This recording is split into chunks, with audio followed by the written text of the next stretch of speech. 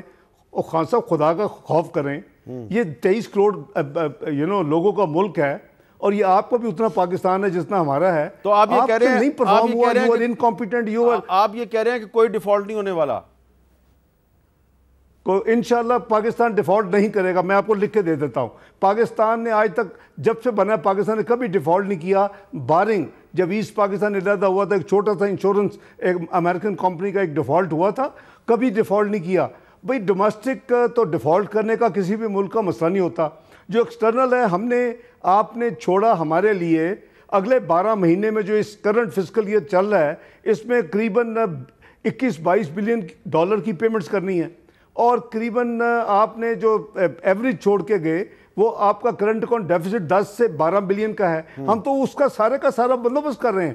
ہم تو مختلف فرینڈلی کنٹریز کے ساتھ ہم اپنا ورلڈ کی جو ملٹی لیٹرل ڈونرز ہیں, ورلڈ بینک ہے, IMF ہے, ایشین بینک ہے, ایشین انفراسٹرکچر انویسٹمنٹ بینک ہے, تو ہم سب سے انگیجڈ ہیں. اب بجائے یہ کہ آپ ہمیں وش کریں کہ جی ہم نے بیڑا غرق کر کے ملک کو چھوڑا, اور ہم دعا کرتے ہیں کہ آپ اس کو اس بھور سے نکالیں, آپ دن رات پاکستان کو بدنام کریں گلوبل. اور ان کے ان تقاریر کی وجہ سے ہمیں کوئریز آتی ہیں, ہمیں وہ ملٹی لیٹرل جو ادارے ہیں وہ ان سے کوئریز آتی ہے کہ جی یہ کیا یہ کہہ رہے ہیں, یہ ٹھیک ہے کہ نہیں ٹھیک ہے. بھائی خدا کا خوف کرو, تم نے کافی تباہی کر دی ہے عمران خان صاحب, کافی ہو گئی ہے پاکستان کے ساتھ, یہ نہیں چلے گا. آپ نے 1 مہینے پہلے تقریباً 5 ہفتے پہلے ہم سے بات کی تھی, تو اس میں آپ نے ڈالر کے بارے میں ایک دعویٰ کیا تھا, ذرا سنیں آپ نے کیا کہا تھا. جب سے آپ واپس آئے ہیں, آپ وزیر خزانہ بنے ہیں, ڈالر مسلسل نیچے جا رہا ہے, کیا یہ آپ اس کو 200 روپے سے نیچے لے جائیں گے؟ یہ میں آپ کو الحمدللہ یہ بڑے وثوق سے عرض کر رہا ہوں کہ اس کی ریئل ویلیو 200 سے نیچے ہے. میں ابھی فگر نہیں بتاؤں گا, اور انشاءاللہ یہ 200 سے نیچے آئے گا. لاسٹ منڈے سے ہر روز یہ امپروو ہو رہا ہے, اور روپیہ اوپر جا رہا ہے, ڈالر کی جو ہے وہ نیچے کو ایک یعنی ڈکلائن ہے. جی ڈار صاحب, اب آپ کا کیا خیال ہے کہ ابھی بھی آپ کو لگتا ہے کہ ڈالر 200 روپے سے نیچے آئے گا؟ میں عرض کرتا ہوں میر صاحب, دیکھیں ہمیں سچی بات کرنی چاہیے. میں سمجھتا ہوں کہ یہ ایک تو یہ ہے کہ جو اس کی ریئل ویلیو ہے, میں پھر ریپیٹ کر رہا ہوں کہ اس کی 200 سے کم ہے. میں آپ کو ایک ایگزیکٹ نمبر کیلکولیٹڈ بتا دوں, اس کی 190 کے قریب ہونی چاہیے. لیکن اب کیوں نہیں ہو رہا, یہ آپ مجھے سوال پوچھ سکتے ہیں. جی, یہ پولیٹیکل انسٹیبلٹی, یہ لانگ مارچ, یہ ہر روز کے نیگیٹو بیانات, اور اس کے نتیجے میں جو ملک میں اس وقت دیکھیں فائنینشیل مارکیٹ جو ہیں وہ کانفیڈنس کے ساتھ چلتی ہیں, ایک اعتماد کے ساتھ چلتی ہیں, پرسیپشن کے ساتھ چلتی ہیں. 50% جو ہے تمام دنیا کی موومنٹس اس بیسس پہ ہوتی ہیں. باقی ریئل آپ کے جو اکنامک انڈیکیٹرز ہیں وہ ساری چیزیں ہیں. بھئی ہم پوری طرح اس کے لیے اپنی دن رات محنت کر رہے ہیں کہ اس تمام چیزوں کو ہم سیدھے راستے پہ واپس لائیں جو انہوں نے بالکل لینڈ مائن بچھا کے چلے گئے. ساورن کمٹمنٹس کی پاکستان کے بہاف پہ دوسرے ملکوں کے اداروں کے ساتھ IMF اور دوسروں کے ساتھ اس کو نہ صرف امپلیمنٹ نہیں کیا, اس کو ریورس کر دیا. وہ ساری قیمت ہم نے ادا کی, اور اس کی ایک بہت بھاری پولیٹیکل پرائز پے ہو چکی ہے. لیکن میں آپ کو یہ بتا دوں اس تمام چیزوں کے نتیجے میں جو سلائٹ رک نہیں رہی تھی وہ رک گئی ہے. اور ہماری کوشش ہے, دیکھیں اس پہ میں پھر کہہ رہا ہوں, خدا کے لیے سیاست نہ کریں معیشت کے اوپر, اور آپ مہربانی کر کے آپ پازیٹیو جو ایونٹس کے اوپر آپ اپنے کرنے ہیں وہ ضرور کریں. پولیٹیکل ایونٹس آپ نے اگر کوئی سیاسی پوائنٹ سکور کرنی ہے اس میں کوئی آپ کو روک نہیں سکتا, لیکن معیشت کے ساتھ, اور وہ بھی جھوٹ پہ مبنی. آپ اپنے نمبرز دیکھیں نا, آپ یہ تو کہتے ہیں میں نے ادھر چھوڑا تھا اور یہ یہاں پہنچ گیا. اب یہ نہیں کہتے, آپ نے ایک چند گرافس سرکولیٹ کیے ہیں, اس میں بھی آپ نے آدھا جھوٹ آدھا سچ بولا ہے. آپ یہ نہیں بتا رہے کہ میں نے لیا کہاں سے تھا, میں نے کہاں سے پکڑا, اور یہ میں نے کہاں چھوڑا. آپ کہتے ہیں میں نے کہاں چھوڑا اور اب کدھر ہے. تو یہ جو تباہی ہے 4 سال کی, اور یہ 6 مہینے میں تو رکے گی نہیں, یہ تو سلائڈ ہوتی جاتی ہے نا. جی تو میر صاحب جو اس وقت آپ جو امپیکٹ دیکھ رہے ہیں, جو آپ نیگیٹیوٹی کہیں دیکھ بھی رہے ہیں, جو یہ مشکلات, یہ 42 مہینے کا کیا دھرا ہے, اور یہ نہ ان کی گورننس ٹھیک تھی, نہ ان کی پالیسیز ٹھیک تھیں, نہ ان کی کمپیٹنس تھی, اور نہ ان کی تیاری تھی. یہ آئے تھے موج میلہ کرنے, موج میلہ کر کے چلے گئے ہیں. تو بات یہ جی کہ پلیز آپ نے پرفارم نہیں کیا, آپ کو تو قوم سے معافی مانگنی چاہیے کہ آپ نے کہا تھا میں 8,000 ارب ایک سال میں کروں گا. اسحاق ڈار نے دگنا ریونیو کیا ہے 5 سال میں, 4 سال میں. تو آپ مجھے بتائیں نا, آپ نے دگنا کر دیا ایک سال میں. آپ تو جانے تک نہیں دگنا کر سکے, 8,000 ارب پہ نہیں پہنچا سکے. آپ نے کہا میں 10,000 ارب کے قرضے کم کروں گا جب آؤں گا, اور آپ نے 25,000 ارب کو 15,000 لانے کے لیے آپ نے 44,500 ارب پہ پہنچا دیا. تو اپنے کال آف فیل میں آپ, یہ پرابلم یہ ہے کہ لوگوں یہ سمجھتے ہیں, لوگ بھول چکے ہوں گے, لیکن جو فیکٹس ہیں وہ تو نہیں مٹائے جا سکتے. یہ حقیقت ہے. ایک بڑا اہم سوال ہے کہ حال ہی میں انٹرنیشنل مارکیٹ میں جو تیل کی قیمت ہے وہ کم ہو گئی ہے, خام تیل کی قیمت کم ہو گئی ہے, اب وہ $88 فی بیرل کے آس پاس ہے. تو کیا اب اس کا امپیکٹ پاکستان میں بھی آئے گا؟ آپ پاکستان میں تیل سستا کریں گے؟ دیکھیں میر صاحب, ایک تو ہم نے میں آپ کو بتاؤں کہ ہم نے پوری کوشش کی ہے. آتی ہم نے ایک, آپ کو یاد ہے, 12.5 روپے کے قریب ڈیزل اور پیٹرول کی قیمتوں میں کمی کی, اور قریباً 10.5 روپے کی لائٹ ڈیزل آئل اور کیروسین آئل, مٹی کے تیل کی قیمتوں میں کمی کی. اس کے بعد یعنی انٹرنیشنل پرائس کے جو موومنٹس تھیں, اس کے باوجود, اور جو انہوں نے کمٹمنٹس کی تھی پیٹرولیم ڈیولپمنٹ لیول کی, اس کے باوجود ہم نے پوری کوشش کی کہ اب تک ہم نے ایک دفعہ بھی قیمت نہیں بڑھائی. 2-3 دفعہ یہ ایسی یعنی پرپوزل تھی اوگرا سے کہ جی اس کی اتنی بڑھا دیں اور اس کی تھوڑی سی کم کر دیں. ہم نے اس کو نہیں کیا. ہم کوشش کر رہے ہیں کہ عوام پہ بوجھ نہ ڈالا جائے. اب آپ کہہ رہے ہیں کہ اب جو قیمت ہوئی ہے, آپ کو بھی پتہ ہے کہ سٹاکس ہوتے ہیں کبھی 30 دن کے, کبھی 35 دن کے, کبھی 22 دن کے. یہ جو سٹاکس ہیں, جو ان کی قیمت ہوتی ہے اس کے بیسس پہ ایک فارمولہ ہے, اور اس فارمولے کو تو یہ ابھی اگر آج کل سے جو قیمتیں کم ہوئی ہیں اس کے انشاءاللہ امپیکٹ آگے آئے گا. لیکن اگر آپ یہ توقع کریں کہ اس 30 تاریخ کو ہو جائے گا تو اس کا امپیکٹ اس میں نہیں آئے گا, کیونکہ ایک ٹائم لیگ ہے. آپ پچھلے 15 دن کی جو آپ کی ایوریج قیمت, اس کی کاسٹ, سب چیزیں ڈال کے وہ پاس کرتے ہیں. ہماری پوری کوشش ہوتی ہے کہ ہم قیمتوں میں اضافہ نہ کریں, لیکن آگے آنے والے وقت میں اگر یہی ٹرینڈ رہا تو انشاءاللہ ناٹ دس ٹائم, اگلی دفعہ شاید جیسے آپ کہہ رہے ہیں پاس آن ہم کریں گے, ہم ریٹین نہیں کریں گے. پروفٹ نہیں ریٹین کرے گی حکومت پاکستان. جو انہوں نے انٹرنیشنل معاہدے کیے ہیں کہ یہ ہوگی پیٹرولیم ڈیولپمنٹ لیوی, یہ ہوگا اس کے گورنمنٹ کے ٹیکسز, وہ ہم صرف وہ اس کے آگے ہم, بلکہ ایک آدھ دفعہ ہم نے وہ بھی نہیں کیا. اور ہماری انٹرنیشنل اداروں کے ساتھ اچھی خاصی یعنی ہمیں ان کو انگیج کرنا پڑا جب میں اینول میٹنگز میں گیا تھا. تو بات یہ ہے جی کہ جو کچھ ہو سکے گا عوام کے لیے بہتری کرنے کی کوشش کریں گے. اگر یہ پرائسز نیچے آئیں گی, یہ عوام کو ہی پاس ہوں گی, حکومت اس کو اپنے پاس کچھ نہیں رکھے گی. جی روس سے آپ سستا تیل کب تک لینا شروع کر دیں گے؟ دیکھیں ہماری جو پیٹرولیم منسٹری ہے ان کو میں نے تو ان سے ان پرنسپل امریکن سے بات ہو گئی تھی 3 ہفتے پہلے, انہوں نے ایگری کر لیا ہے. انہوں نے ایک کمیٹی بھی بنا دی جس کا انہوں نے ذکر کیا تھا, جو اس کی کیپ فکس کرتی ہے. اب جو ہماری پیٹرولیم منسٹری ہے اس کو یہ مینڈیٹ دے دیا گیا ہے کہ ان کے ساتھ انگیج ہو کے ان سے کوشش کریں کہ جو ہمارے نیکسٹ ڈور نیبر ہے اس کی قیمتیں, چونکہ انہوں نے بہت اسپیشل ڈیل دی ہے, ڈیٹیل تو ہمارے پاس نہیں ہے, وہ ہو. لیکن اگر کیپ بھی جو G7 نے مقرر کی ہے کمیٹی نے, وہ بھی یعنی انٹرنیشنل پرائس سے کم ہے, تو اگر ہمیں وہ تھوڑی بہتر پرائس پہ آئل ملے تو ہماری عوام کی اس سے بھی بہتری آ سکتی ہے. جی ڈار صاحب یہ بتائیں کہ پچھلے دنوں آپ کی صدر عارف علوی صاحب سے ملاقات ہوئی, تو کیا اس ملاقات میں آرمی چیف کی تقرری کے معاملے پہ بات ہوئی تھی یا کوئی معیشت پہ بات ہوئی تھی؟ میر صاحب میں تو معیشت پہ بات کرتا ہوں. میں وزیر خزانہ کی حیثیت سے میرا ذمہ داری تو وہی ہے, بس فسکل ڈسپلن ہر طرف میں پرچار کرتا ہوں کہ جی ہمیں بجٹ کے اندر رہنا چاہیے, ہمیں جو ایکسپینڈیچر ہے اس کو ریشنلائز کرنا چاہیے, اس میں جتنی کو ہم کمی کر سکتے ہیں, بچت کر سکتے ہیں پاکستان کے, وہ کرنی چاہیے. تو میری میٹنگ تو اسی حوالے سے ہوگی نا جی. میں ڈیفنس منسٹر تو نہیں, وہ تو آپ کے دوست ہیں, تو میری علوی صاحب سے تو میٹنگ اسی کے اوپر ہوئی ہے. جی اچھا, وہ اصل میں مسئلہ یہ ہے کہ ڈیفنس منسٹر صاحب جو ہیں وہ صدر عارف علوی صاحب کو نہ صدر مانتے ہیں, نہ وہ کہتے ہیں کہ یہ افواج پاکستان کے سپریم کمانڈر ہیں. رانا ثناء اللہ صاحب ہمارے انٹیریئر منسٹر ہیں, وہ بھی کہتے ہیں میں اس کو صدر نہیں مانتا. تو شاید میں نے کہا اس لیے آپ سے میں نے یہ سوال پوچھا کہ ہو سکتا ہے آپ گئے ہوں تو انہوں نے آپ سے یہ بات کی ہو کہ حکومت اگر آرمی چیف کی تقرری کا کوئی نوٹیفیکیشن کرے گی تو میں اس میں کوئی گڑبڑ نہیں کروں گا, شاید کوئی ایسی بات ہوئی ہو.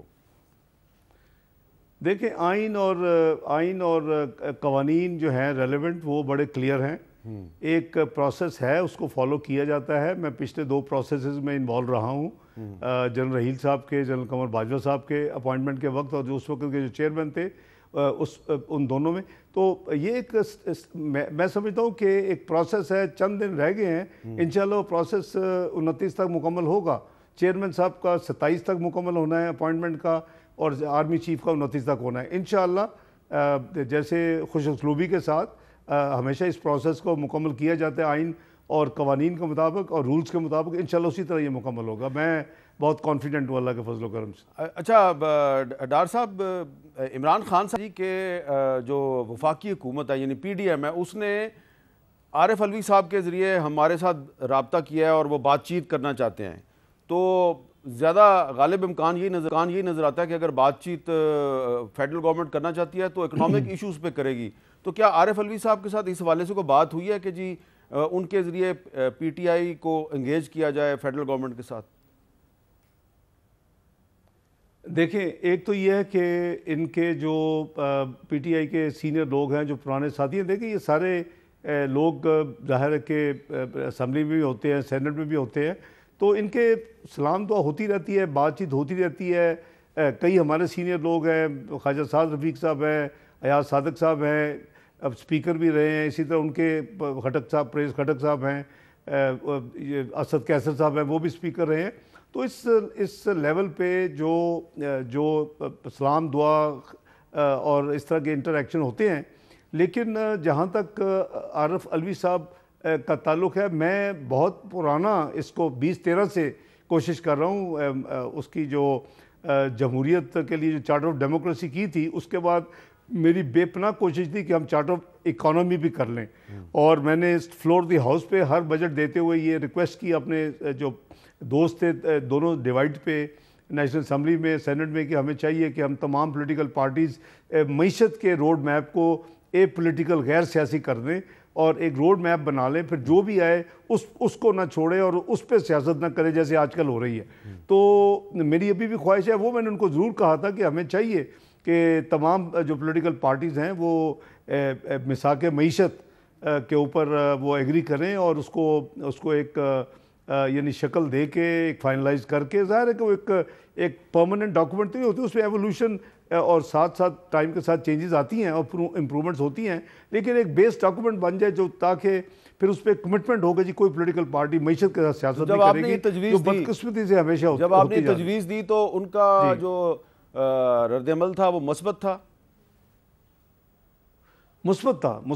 وہ ان کا دیکھیں عارف علوی صاحب کے ساتھ میں نے یعنی میرے وہ کولیگ رہے ہیں نیشنل اسمبلی میں جو پارلیمنٹری کمیٹی الیکشن لاز پہ بنی تھی, آپ کو یاد ہوگا, الیکشن ایکٹ 2017 9 لاز کو مرج کیا تھا, اور ان سب کی کہنے پہ میں اس کا بلکہ چیئرمین بنا تھا. حالانکہ وزیر خزانہ ہوتے ہوئے آپ ایک پارلیمنٹری کمیٹی کو بھی ہیڈ کریں تو مشکل ہو جاتا ہے اتنا کام کرنا, لیکن ہم نے وہ کیا. اور یہ اس کے ممبر تھے, عارف علوی صاحب تھے, شفقت محمود صاحب تھے, شری مزاری صاحبہ تھی, تو ہم نے وہ کام اکٹھے کیا. تو اس لیے ایک پارلیمنٹری تعلق تو تھا نا جی, ہے. اور ان کو میرے ویوز پتہ ہیں کہ ان کا دھرنا بھی میں نے نیگوشیٹ کر کے اٹھوایا تھا, ان کے ساتھ ایک معاہدہ بھی میں نے اور میری ٹیم نے, آپ کو یاد ہوگا ان کی طرف سے جہانگیر ترین صاحب اور شاہ محمود قریشی صاحب تھے. تو یہ ماضی کے یہ پوری ہسٹری ان کے سامنے ہے, تو وہ بہت اچھے پازیٹیو تھا جی. میٹنگ بھی پازیٹیو تھی اور ڈسکشن بھی پازیٹیو تھی, ملک کے لیے پازیٹیو باتیں تھی, کوئی نیگیٹو بات نہیں. اچھا آخر میں یہ بتائیے سر کہ کل آپ نے ایک انکوائری آرڈر کیا ہے جو army chief general Qamar Javed Bajwa صاحب اور ان کی فیملی کے ایسٹس جو لیک ہوئے ہیں, تو اس کے بارے میں ایف بی آر میں آپ نے ایک انکوائری آرڈر کیا ہے. میں نے پوچھنا یہ ہے کہ یہ جو ایسٹس اگر کسی کی فیملی کے ایسٹس جو ہیں وہ ایف بی آر سے اگر لیک ہو جاتے ہیں تو کیا یہ غیر قانونی ہے؟ اس پہ آپ کچھ ہمیں سمجھائیں گے؟ جی دیکھیں, قانون اس کی اجازت نہیں دیتا کہ میر صاحب آپ کی, میری یا آرمی چیف کی, ان کے کسی کی بھی کوئی عام اسیسی بھی ہو اس کی آپ income tax returns court order کے بغیر کسی کو لیک کریں یا لیک ہوں یا اس میں سے نکالی جائیں تو یہ قانون کہتا ہے. اب میں آپ کو ایک عجیب بات بتانے لگا ہوں. 2017 میں مجھے ایک انونیمس میسیج آیا کہ کوئی لوگ آپ کے اس سسٹم میں جا کے مل ملا کے آپ کی ٹیکس ریٹرنز کو ایکسس کر رہے ہیں. میں نے پتہ کروایا کیونکہ وہ جو لوگ کرتے ہیں ہیکنگ کہہ لیں یا جن کے پاس آتھورائزیشن ہوتی ہے کہ وہ سسٹم کو جا کے دیکھ سکتے ہیں تو اپنے وہ فٹ پرنٹس چھوڑ جاتے ہیں, ٹریسز چھوڑ جاتے ہیں, تو وہ ٹریس ہو سکتا ہے. تو میں نے ٹریس کروایا تو میرے اکاؤنٹ میں قریباً 7 دفعہ اس وقت اٹیمپٹس ہوئیں چیزیں نکالنے کے لیے نکالی. تو میں نے لائٹر وے میں کہا, میں نے کوئی ایکشن نہیں لیا کسی کے خلاف, میں نے لائٹر وے میں کہا, میں نے کہا یار اگر آپ نے کسی کو ریٹرن چاہیے تھے مجھے کہتے میں ویسے ہی دے دیتا آپ کو ساری ریٹرنز کی کاپیز. میں الحمدللہ میں ٹرانسپیرنٹلی آپ کو دے سکتا ہوں, کوئی مسئلہ نہیں. لیکن چونکہ یہ میری ذات کا معاملہ نہیں تھا, یہ کسی کا بھی ہوتا. اگر اس طرح کی ہمارا تو سسٹم اور لا کی وائلیشن ہے, سسٹم کی یعنی کہہ لیں کہ ایکوریسی یا سسٹم کی اسٹرینتھ اس کو یہ چیلنج کر رہا ہے کہ سسٹم میں جا کے اگر کوئی ان آتھورائز بندہ جائے اور جا سکتا ہے. تو میں نے اس حوالے سے کیونکہ غیر قانونی کام ہوا اور یہ نہیں ہونا چاہیے تھا. کورٹ آرڈر اگر کسی کے پاس ہے تو پھر ضرور ایف پی آر کی چیزیں دی جا سکتی ہیں کورٹ کے آرڈر کے تحت, ادروائز نہیں دی جا سکتی. یہ قانون میں موجود ہے. اس کی سیکریسی وہ ٹیکس اسیسی کے حوالے سے آپ کو یاد ہوگا کہ قاضی فائز عیسیٰ, میں لنڈن میں تھا, ان کا بھی میں نے دیکھا تھا کہ کچھ چیزیں ہوئی تھی, وہ بھی غلط تھی, وہ بھی غیر قانونی تھی, وہ بھی جو ہے وہ یعنی جو کام ہوا وہ نہیں ہونا چاہیے تھا. لیکن تو ہم نے 24 گھنٹے دیے تھے, آج رات تو ان کو قریباً میں ایکسپیکٹ کر رہا ہوں کچھ مجھے انٹرنل رپورٹ ملی ہے اور کچھ ٹریسز بھی ملی ہیں کہ جی لوگوں نے ایک لاہور سے ہیں, ایک پنڈی سے ہیں, کوئی لوگوں نے کیا ہے, ہو سکتا ہے ان میں سے کوئی آتھورائز ہو کیونکہ پنڈی میں وہ سرکل ہے وہاں یعنی ہوتی ہے اسیسمنٹ ہوتی ہے, ان لوگوں کو آتھورائز ہوتا ہے کہ وہ جا کے اس اپنے اسیسمنٹ کے حوالے سے دیکھ سکتے ہیں. تو یہ چیز انشاءاللہ اس کو ہم لاجیکل کنکلوژن پہ لے کے جائیں گے کیونکہ یہ ایک انلیگل کام کی اجازت دینا یا اس پہ آنکھیں بند کرنا وہ میں سمجھتا ہوں کہ اپنے فرائض کی ذمہ داری ادا نہ کرنے کے مترادف ہے. تو میں نے بالکل کیا ہے اور انشاءاللہ مجھے بڑی جلدی میں ایکسپیکٹ کر رہا ہوں کہ انٹرم رپورٹ مجھے رات دکھا دی گئی ہے اور مزید انشاءاللہ مجھے فائنل بھی آج ہوپ فلی مل جائے گی. بہت بہت شکریہ. وزیر خزانہ اسحاق ڈار صاحب ہمارے سے بات کر رہے تھے. ایک بریک لیتے ہیں جی, اور بریک کے بعد ایک اور بڑا اہم معاملہ ہے اور اس کا تعلق بھی ایک ایسے میڈل سے ہے جو کہ مارکیٹ میں بک گیا. کس کا میڈل تھا, کس نے خریدا, کیسے خریدا, اس پہ بات کریں گے وقفے کے بعد.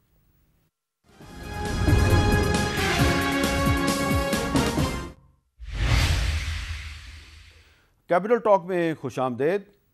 آپ کو شاید نہ پتہ ہو لیکن ہم آپ کو بتاتے ہیں کہ لاہور میں جو پاکستان کرکٹ بورڈ کا ہیڈ آفس ہے تو وہاں پہ ایک چھوٹا سا میوزیم ہے اور وہاں پہ بہت سے جو میڈلز پڑے ہیں, بہت سے کپ پڑے ہیں.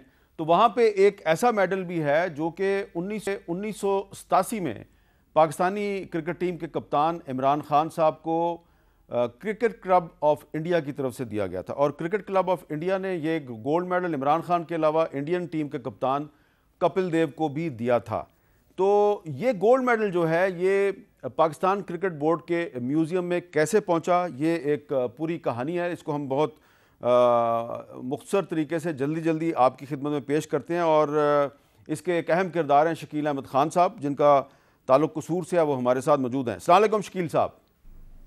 جی وعلیکم السلام. جی اچھا شکیل صاحب, یہ جو میچ تھا جس میچ کے بعد یہ گولڈ میڈل دیا گیا تھا عمران خان صاحب کو اور کپل دیو صاحب کو, اس میچ کا ذکر سچن ٹنڈولکر صاحب نے بھی اپنی کتاب میں کیا ہے اور کچھ انڈین اخبارات جو ہیں ان کے آرٹیکلز میں بھی اس کا ذکر ہے. لیکن ہم آپ سے یہ جاننا چاہیں گے کہ یہ جو گولڈ میڈل تھا جو عمران خان صاحب کو ممبئی میں دیا گیا کرکٹ کلب آف انڈیا کی طرف سے, یہ کچھ سال پہلے آپ تک کیسے پہنچا؟ جی سر, اس سے پہلے میں یہ بتا دوں کہ بیسکلی میں کوائن کولیکٹر ہوں اور معروف کوائن کولیکٹر ہوں پاکستان کا. میں تاریخی سکے جات اور میڈلز اور کرنسی نوٹس جمع کرتا ہوں. تو مجھے پچھلے 10-15 سال سے یہ میری ہابی ہے, مشغلہ ہے کہ میں اس ٹائپ کی چیزیں جمع کرتا ہوں. تو میرے پاس تقریباً کوئی 700-800 کے قریب جو ہے مختلف میڈلز کی کلیکشن ہے. اسی طرح یہ بھی میڈل جو ہے 2014 میں میرے پاس آیا تھا. یہ میڈلز کی ایک لاٹ تھی جو میں نے خریدی تھی لاہور سے. اس کے اندر یہ میڈل آیا تھا اور یہ بڑی رف کنڈیشن کے اندر یہ میڈل تھا, اور 1 سال تک تو مجھے اس کا علم نہیں ہو سکا کہ یہ میڈل کس کا ہے اور کس سے بلانگ کرتا ہے. لیکن جب میں نے اس میڈل کو صاف کروایا 1 سال بعد, تو تب یہ پتہ لگا کہ یہ تو گولڈ میڈل ہے. اور اس کے اوپر پھر میں نے پڑھا کہ کرکٹ کلب آف انڈیا, اور اسی طرح عمران خان صاحب کا نام اس کے اوپر لکھا ہوا تھا. تو پھر میں نے اس کو جب گوگل سے تھوڑا سا ریسرچ کیا اس کو, تو پتہ لگا کہ یہ عمران خان صاحب کا 1987 میں ملنے والا جو میڈل ہے, اور یہ گولڈ میڈل ہے. اس کے اوپر گولڈ پلیٹڈ یعنی گولڈ کا پانی چڑھا ہوا تھا. تو بعد میں نے پھر CCI جو کرکٹ کلب آف انڈیا, ان سے رابطہ کیا, ان کو میل کی کہ یہ میڈل میرے پاس ہے. تو انہوں نے کہا کہ آپ ہمیں یہ سیل کر دیں, بٹ میں نے نہیں, اس لیے کہ یہ پاکستان کی پراپرٹی تھی, پاکستان کا اعزاز تھا, تو میں نے ان کو نہیں بیچا. لیکن اس سے کوئی 2-3 سال کے عرصے کے بعد جو ہے نا, یہ PCB پاکستان کرکٹ بورڈ کے نوٹس میں یہ بات آئی. میرا ایک چھوٹا سا انٹرویو تھا ایک نجی چینل پہ, تو وہاں سے انہوں نے رابطہ نمبر لے کے مجھ سے رابطہ کیا کہ آپ یہ میڈل جو ہے وہ ہمیں بیچ دیں. لیکن میں نے کہا کہ میں یہ میڈل جو ہے یہ پاکستان کا ایک قومی ہیرو کا میڈل ہے, اور میں پاکستان کا ایک اعزاز ہے, میں اسے بیچنا نہیں چاہتا. البتہ میری کچھ شرائط ہیں, اگر آپ ان شرائط کو مان لیں تو میں یہ آپ کو ڈونیٹ کرنے کے لیے تیار ہوں. تو میں نے ان شرائط پہ جو ہے PCB کو یہ ڈونیٹ کیا, جس پہ PCB نے مجھے 2-3 ایوارڈز دیے, اعزازی سرٹیفکیٹ دیے, سوینئر دیے. وہ ہمیں پتہ ہے. ذرا یہ بتائیے شکیل صاحب کہ یہ آپ کہہ رہے ہیں کہ 2014 میں آپ نے میڈلز بہت سے خریدے تھے, تو یہ بھی میڈل ان کے ساتھ آپ کے پاس آیا تھا. تو یہ میڈل آپ نے 2014 میں کتنے کا خریدا تھا؟ سر یہ ایک لاٹ تھی میڈلز کی. اس وقت میں اسٹوڈنٹ تھا, اور تقریباً میں نے کو 3000 روپے کی وہ لاٹ خریدی تھی غالباً. تو کیونکہ مختلف میڈلز میرے پاس آیا کرتے تھے, تو وہ میں نے 3000 کی لاٹ تھی, کوئی 6-7 میڈلز سے, ان میں یہ بھی میڈل تھا. لیکن تب تو مجھے یہ بھی نہیں پتا تھا کہ عمران خان صاحب کا میڈل ہے. ٹھیک ہے. لیکن یہ بھی بعد میں مجھے پتا چلا تھا کہ عمران خان صاحب کا میڈل ہے. تو 3000 روپے کی غالباً لاٹ. جس بندے نے آپ کو یہ میڈل بیچے تھے, تو وہ یاد ہے آپ کو وہ بندہ کون تھا؟ سر وہ فوت ہو چکے ہیں, ایک بزرگ تھے, کافی عمر کے ہو چکے تھے, پچھلے سال ہی فوت ہوئے ہیں. ان سے میں یہ چیزیں خریدا کرتا تھا. وہ مختلف جگہوں سے چیزیں کلیکٹ کر کے جو ہے سکے اور اس ٹائپ کی چیزیں جو ہے نا وہ بیچا کرتے تھے.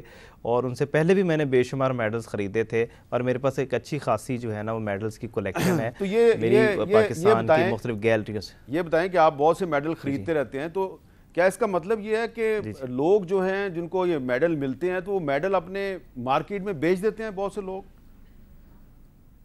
سر اس میں یہ چیز ہے کہ بہت سارے لوگ تو بیچ بھی دیتے ہیں, لیکن ہوتا یہ ہے کہ زیادہ تر جو میرے پاس جس طرح کچھ میڈلز بڑے ریئر ہیں, جس طرح پہلی جنگ عظیم کے, دوسری جنگ عظیم کے, کچھ میرے پاس برٹش کے میڈل ہیں, چاندی کے میڈل ہیں. ایکچولی میں یہ سمجھتا ہوں کہ زیادہ تر جو میڈل مس پلیس ہوتے ہیں, یا جو ہے ان کو صحیح طریقے سے سنبھالا, یا ان کی اگلی جو جنریشن ہوتی ہے وہ اس کو نہیں سنبھال پاتی, جس کی وجہ سے وہ میڈلز. اور پاکستان میں اور بھی کافی لوگ ہیں جو میڈلز جمع کرتے ہیں, ان کے پاس مجھ سے بھی نایاب میڈلز کی کلیکشن ہے. لیکن تو یہ زیادہ تر چیزیں جو ہیں مس پلیس. آپ نے کبھی یہ پتہ کرنے کی کوشش کی کہ عمران خان صاحب کا یہ جو گولڈ میڈل تھا, یہ مارکیٹ میں کیسے آیا؟ یہ کسی نے ان کے گھر سے بیچ دیا, یا انہوں نے خود ہی بیچ دیا تھا اس کو؟ سر میں ایک تو قصور سے بلانگ کرتا ہوں, میرے پاس اتنے ریسورسز نہیں. البتہ میں نے کچھ جو ہمارے مقامی پولیٹیشنز تھے ان کے تھرو میں نے کوشش کی کہ میں عمران خان صاحب سے رابطہ کروں اور ان سے یہ پوچھوں کہ آپ کا کوئی میڈل مس پلیس ہوا ہے. اور میری یہ پوری کوشش تھی کہ میں عمران خان صاحب تک جو ہے یہ میڈل پہنچا دوں, اور میں نے اپنے طور پہ 2 سال اس کے لیے ایفرٹ کی. لیکن چونکہ میں ایک پسماندہ علاقے سے تعلق رکھتا تھا تو میری رسائی نہیں ہو سکی ان تک. تو پھر میں نے کہا کہ اس کی جو بہترین جگہ ہے, کیونکہ پاکستان کی ایک ہسٹری ہے, تو اس کے لیے PCB جو ہے نا سب سے اچھی جگہ ہے. PCB نے بھی مجھے آفر کی تھی کہ آپ یہ میڈل ہمیں بیچ دیں, لیکن میں نے کہا کہ یہ بیچنے سے زیادہ بہتر ہے. چلے, یہ آپ کی بہت بڑائی ہے کہ آپ نے اس کو بیچا نہیں. لیکن آپ کو پتا ہے کہ PCB نے پھر اس کا فورنزک ٹیسٹ بھی کروایا تھا, اور اس میں یہ پتہ چلا تھا کہ یہ واقعی عمران خان صاحب ہی کا میڈل ہے جو ان کو کرکٹ کلب آف انڈیا نے 1987 میں ممبئی میں دیا تھا. جی جی بالکل سر، انہوں نے مجھے یہ بتایا تھا، اور یہ 4 سے 5واں جو یہ انگلینڈ جو ہے نا یہ میڈل گیا، وہاں سے اس کی فورنزک لیب، اور اس کی اصل ڈیٹیلز بھی انگلینڈ والوں نے ہی مہیا کی تھیں. اس سے پہلے زیادہ ڈیٹیلز کا نہیں پتہ تھا کہ یہ جو میڈل ہے اس کی تاریخی اہمیت کیا ہے. تو بعد میں پتہ لگا کہ یہ کرکٹ کلب آف انڈیا نے جو ایک 20 اوورز کا میچ تھا جو پاکستان نے ہی جیتا تھا انڈیا کی سرزمین پہ، یہ میڈل تب ان کو دیا گیا تھا. اور تب انہوں نے پھر اس کی مکمل ڈیٹیل کے ساتھ اس میچ کی ایک اہم بات میں آپ کو بتاتا ہوں کہ یہ جو میچ تھا جو ممبئی میں ہوا تھا، اس میں جو انڈیا کے معروف کرکٹر ہیں سچن ٹنڈولکر، انہوں نے پاکستانی ٹیم کی طرف سے فیلڈنگ کی تھی، کیونکہ اس میچ میں جو عبدالقادر صاحب تھے، یہ اس لحاظ سے بڑا ایک تاریخی میچ تھا کہ سچن ٹنڈولکر نے پاکستانی ٹیم کی طرف سے فیلڈنگ کی تھی. لیکن اس سے بھی زیادہ اہم بات یہ ہے کہ وہ جو گولڈ میڈل عمران خان صاحب کو ملا تھا وہ آپ تک پہنچ گیا، اور آپ نے ایک بہت ہی ذمہ دار شہری کا ہونے کا ثبوت دیا، اور اس کو آگے نہیں بیچا اور نہ ہی پی سی بی کو بیچا، بلکہ آپ نے پی سی بی کو ڈونیٹ کر دیا. تو شکیل احمد خان صاحب، آپ کا جذبہ جو ہے اور آپ کا جو طریقہ کار ہے یہ باقی لائق تحسین ہے. ہم آپ کو خراج تحسین پیش کرتے ہیں. آپ کا بہت بہت شکریہ. ناظرین، ایک اور بریک کے بعد ایک اور بہت ہی اہم معاملہ ہے، اس پہ بھی بات کرنی ہے. کیپٹل ٹاک میں خوش آمدید. کل ہم نے اپنے پروگرام میں مٹیاری کراچی پروجیکٹ جو ہے ایک M6 کے نام سے جس کو یاد کیا جاتا ہے، اس کے بارے میں بات کی تھی، اور اس میں آپ کو پتہ ہے کہ نیشنل ہائی وے اتھارٹی کے اربوں روپے جو ہیں وہ غبن ہوئے ہیں. اس میں جو ڈی سی مٹیاری ہیں اور ان کے علاوہ کچھ دیگر افراد کو گرفتار کیا گیا. ہم نے سینئر صحافی امداد سومرو صاحب سے بات کی تھی، اور اس میں ایک سوال پیدا ہوا تھا کہ کیا اتنی بڑی رقم جو ہے وہ کسی سیاسی سرپرستی کے بغیر اس کا غبن کیا جا سکتا ہے یا نہیں کیا جا سکتا. اور اس سلسلے میں سندھ کے جو ریونیو منسٹر ہیں مخدوم محبوب زمان صاحب، ان کا بھی نام آیا تھا. کل ہمارا ان سے رابطہ نہیں ہو سکا، آج وہ ہمارے ساتھ موجود ہیں. مخدوم صاحب، بہت بہت شکریہ، آپ نے ہمیں وقت دیا. مخدوم صاحب، یہ بتائیں گے کہ آپ ہی کا علاقہ ہے، تو سوال یہ ہے کہ ایک ڈی سی جو ہے وہ اتنی بڑی رقم جو ہے وہ ایک مضبوط پولیٹیکل بیکنگ کے بغیر اس کو کیسے مس اپروپریٹ کر سکتا ہے؟ جی میر صاحب، آپ کا بہت شکریہ مجھے لائن پہ لینے کا. پہلے کہ آئی گو انٹو دا ڈیٹیل، میں چاہوں گا کہ آپ کے جو کل کا شو تھا جو میرے لیے بہت ہی ایک معتبر شو ہے پاکستان کا، اس کے کچھ فیکٹس تھے جو میں ان کو کریکٹ کرنا چاہوں کل کے آپ کے ایپیسوڈ کا.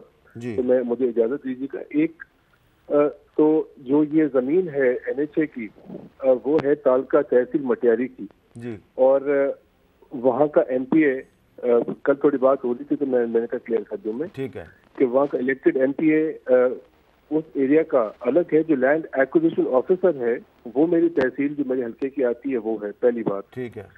دوسری بات میر صاحب یہ تھا کہ it is my pleasure to be on your show. ہماری مس کمیونیکیشن ہوئی آپ کی ٹیم کے ساتھ، اور کوڈ ناٹ کم یسٹرڈے.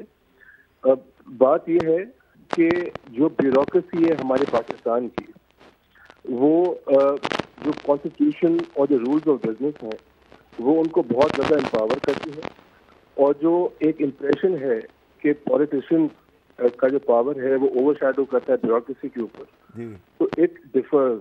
جو ہمارا ایگزیکٹو برانچ ہے ایڈمنسٹریشن کی اور جو لیجسلیچر ہے، اس میں جو ایگزیکٹو پوزیشن ہوتی ہے جو پرائم منسٹر اور chief minister, they are extremely powerful. جو منسٹریل پوزیشنز ہوتی ہیں ہمارے پروونس میں اور سینٹر میں، تو ان کی اتنی پاور نہیں ہوتی. جو ڈپٹی کمشنرز ہیں ہمارے سندھ کے، ان کی جو ایڈمنسٹریٹو پاور ہوتی ہے وہ SNGAD کے پاس ہوتی ہے، چیف سیکرٹری کے پاس ہوتی ہے.